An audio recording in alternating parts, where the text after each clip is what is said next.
The Lumix S Series offers a function called shear overlay. What this does is it allows you to pick a photo and turn it into an opacity, so you could remove an element from the picture and then line up a new object in its place.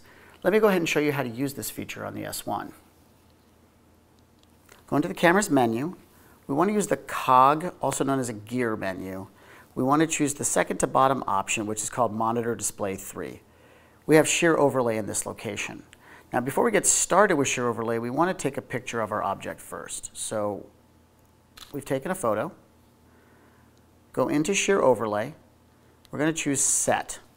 From set, we can choose the transparency setting.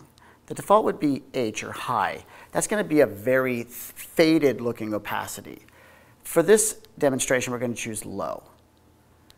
Image selection. We're going to choose the photo we'd like to be able to select. We're going to set that one. And then reset at power off. All this means is that the camera will clear out the opacity that was left over if you power off the camera.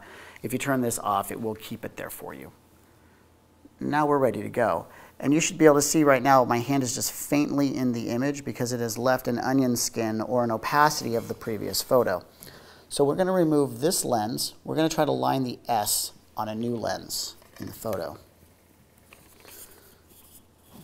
So we'll position our new lens.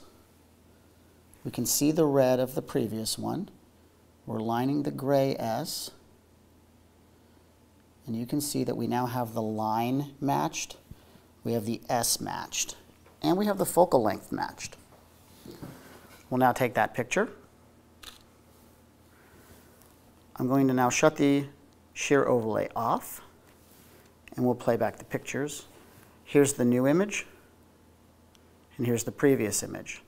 Notice how closely we have the S and the focal length aligned. And that's how you use the shear overlay tool in the S Series cameras.